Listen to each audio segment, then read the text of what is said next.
Welcome back mga ka-shekels. At ito muli si Boy Patatas. Kasama ko si Boy Palayas at kami magkukwentuhan ng mga taong people. nakakatakot. Pero ano sir, no? Ikaw sir, sa mga na-experience mo, ano yung pinaka natakot ka? Personal na ng karanasan mo. Yung mga dati ko naikwento na rin. Alin dun, pinaka nakatakot ka? Yung talaga natakot ka. Oo, yun talaga. Kasi nakita ko naman talaga. Ano ba yung nakita mo? Multo rin. Multo. Yun, talagang ano, kasi ito, nakakita to eh. Ako kasi iba nakikita ko eh. Iba yung nakikita ko lagi. Minsan pag dumadaan, laki nun ah. Yung ano ba sir, yung mga humps, prutas, yun. Tapos minsan yung mga nalalaglag pang barya, ang laki nito ah. Minsan nga papel pa eh. Sana makapulot ulit ng 1,000 para may pangkain. Sarap. Alright. Alright. Sir, anong atin ngayon? Mukhang malakasan nga ngayon ah. Siyempre, ganun pa rin. Nakalap natin ang mga kwentong ito patungkol nga buti naman na hindi nagkakalayo yung kwento natin yung topic kanina. Yung tanong mo patungkol sa multo. Ito rin patungkol na naman ulit sa multo ito. Ito na. Siguro ng last time, siguro ilang buwan na kaya yun nakalipas nung naikwento ng miss call ba? Yung December 2024. Yun yung kwento ng kasamahan ko na tinawagan niya, di ba, through night, na may sumagot. Hindi nagkakalayo ang kwentong ito patungkol dun sa kasamahan ko rin. Siya po ay isang, dati siyang, ano ba siyang tawag sa kanya? Ano ba trabaho niya? Siguro, masasabi ko na lang, siya, assistant nurse. Okay. Nurse assistant. Sa isang pamosong, hospital. Sipag to, masipag, mabisa siyang magtrabaho. Marami rin siyang katrabaho kasi ang duty niya pala doon, 12 hours eh. 12 oras, di biro trabaho yun. 12 hours. Shoutout nga pala sa lahat ng mga nurse. Yan. Ay. Nagkalala ko nurse eh. Oops. Ingat kayong lahat at alam namin na yung serbisyo talaga ninyo. Paglilingkod sa mga tao, hindi talaga biro. Kasi dinanas ko yun eh. Tipong pagod ka na, may ganun pa mangyayari, no? Saka kilala ko rin yung nurse na sinasabi mo. Kilala mo. Hello sa'yo. Bawal mention. Bawal ang sugal. Bawal yan. Balik tayo sa kwento. Sige, sir. Masipag to kasi nag-transfer na siya sa pinapasukan kong work na rin. Nung last time kasi, na rin to, mag-uwian na rin kami nung nasabi ko sa kanya, baka naman may ka dyan na pwede kayong bahagi na kwento. Kaso siya, tumagi siya mismo. Gusto ko nga sana siya eh. Sabi ko pang vlog lang or pang dagdag lang. Sabi, hindi, huwag mo na ako sabihin. Nagkwento siya, kwento niya lahat niya yung nangyaring experience. Hindi lang siya, kundi lahat, marami. Marami silang naka-experience nun. Mukhang mabigat to, sir. Ano ba to? Miss Call Part 2? Ang title nito siguro, sumigaw ka ng pabulong eh. Di bulong. Yun. Ganda. Kumbaga bulong, pero sumisigaw yung kausap mo. Pero sa mahinang sa mahinang form eh. Paano, kwento mo nga, sir? Paano? Di ba yung last time na... Mahinang form? Hindi. Yung last time na blinag niya, sir, kayong tatlo nila, Boss Benok, ni Boss Teng, yung may sumigaw. Yun ang sigaw. Pero literal, ito naman, sir, pabulong. Gumaganon. Baka. Teka, sir. Isa pa nga. Teka.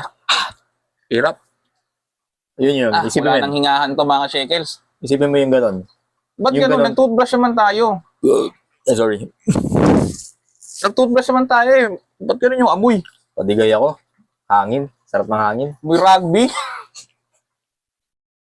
Balik mo na yung kwento. Hindi ko yung rugby o epoxy. Parang epoxy, rugby, ang amoy eh. Ano ba kinain mo, karton? Ganun ang tunig eh. Ganun yung tinig. Yung sa akin, amoy kanal. Ganun ang tinig o boses na naririnig nila. Nila, sila. May humihinga. Ano mo sir, parang bibigyan ko lang din ng ng konti lang na dagdag. Kasi nung nag-explore kami, every time kami nag-explore, meron talagang ganun sir. Meron na talaga. Siguro naman napapanood ninyo, di ba, napapakinggan ninyo, may humihinga talaga.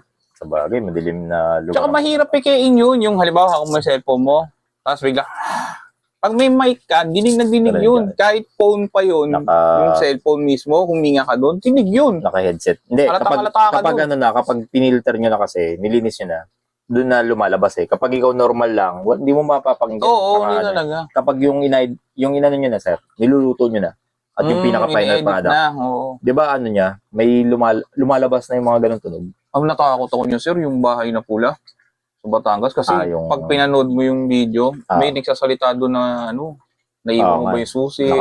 Salitang-salita talaga. Sabi ko, ano ba yung halimaw na yun? Kaya nga sabi ko, ano ba itong pinasok mo? Dapat nag-reaction video lang ako ng mga yung mga idol sa Japan. Di ba? Parang, galing nito. Dali pa eh. Pero ito kasi hindi madali eh. Pero bago tayo mapunta sa ibang kwento, ano mo na nga, sir, ituloy mo na yung kwento dyan. Ganda medyo, medyo sagabal kayo. Oo, sir. Pasensya na. Nabigla lang. Signal interrupted to. Ayun. Ikwento ko ba o nalimutan ko na? Hindi, kwento mo. Hindi, kasi sabi mo, di ba, na may naririnig kang boss na Sila yung nakakarinig. Yun yung okay, sorry. Correction lang. Inelaborate ko lang yung naririnig nila. Kasi itong kasamahan ko po, masipag siya. Tsaka ang duty lang nila lagi doon, madalas pang gabi. 12 hours, duty straight. Kasi ang kagandahan po nito, may 3 days silang off. Sarap naman nun. Mabisa yun. Sarap nun, 3 days yun. Kaya sa yung araw-araw off, paano yun, sir? Yun, mahirap. Ano ka naman nun? Alanganin kang sumahod nun. Yun nga, bakasyonista naman ang tawag doon. Sarap. Pero 3 days off sila? 3 days off. Na-implement sa kanila yun.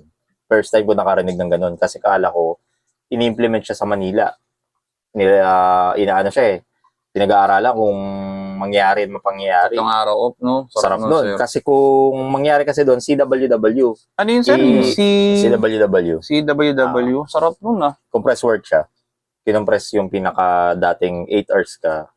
Kinompress lang para masakop niya yung mga 8. Masakop niya yung para magkaroon sila ng 3 day off. Paano yung sweldo mo nun, sir? Ganun pa rin. The same din naman. Pares din. Pares at pares. Na pumasok ka ng 1 linggo, 6 days, nilaban mo yung versus dito sa nag-compress work ka, pares din.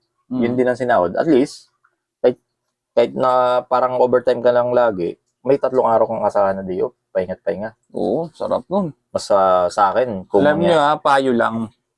Kayo, diskarte nyo yan. Pero kung ganang akin, mas priority ko yung ganun, sir. Kasi hindi naman tayo laging malakas.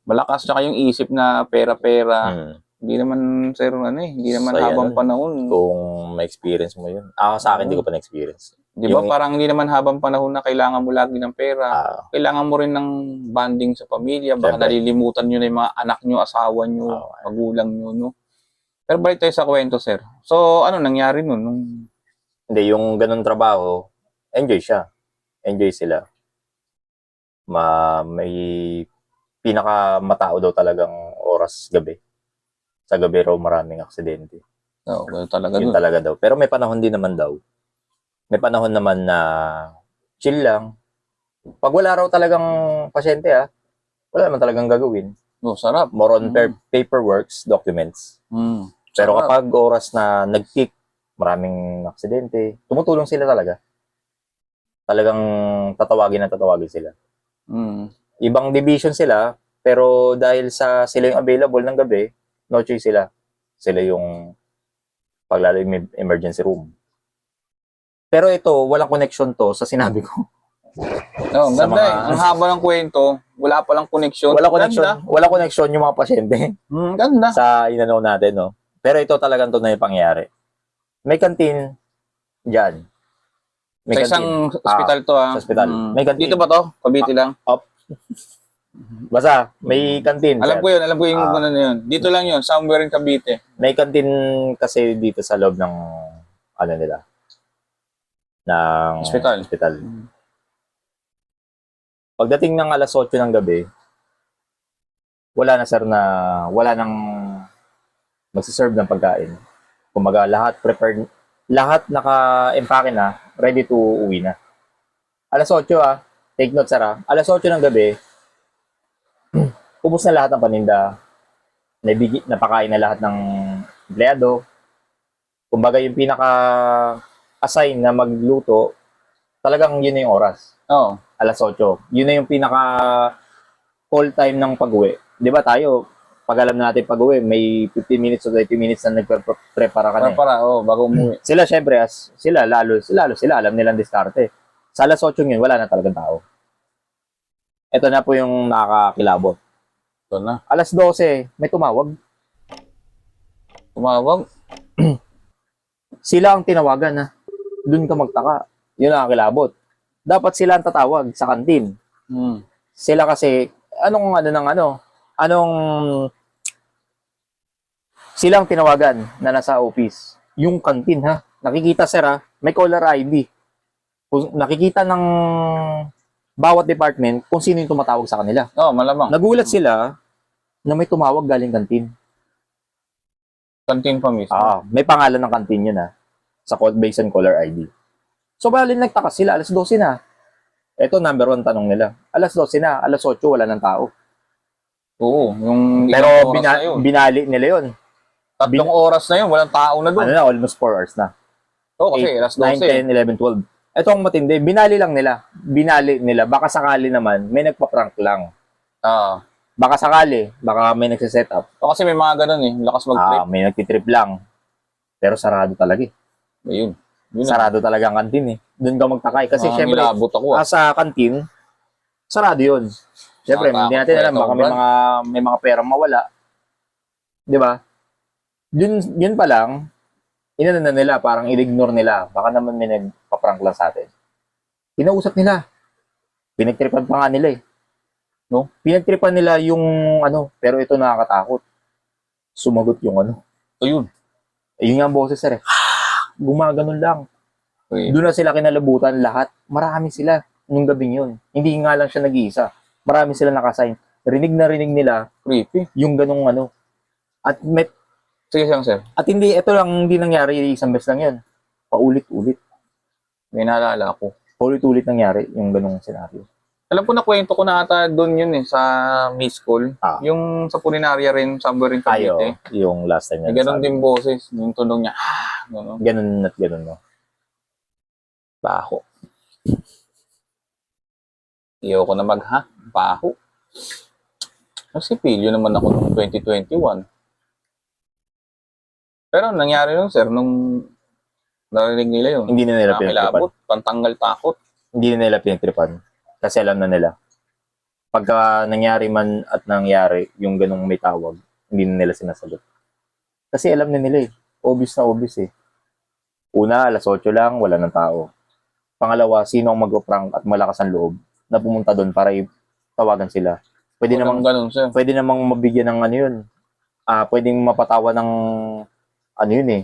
Kasi nananakot ka eh. Baka matanggal ka pa. Pwedeng mapatawa ng suspension o kaya yung termination.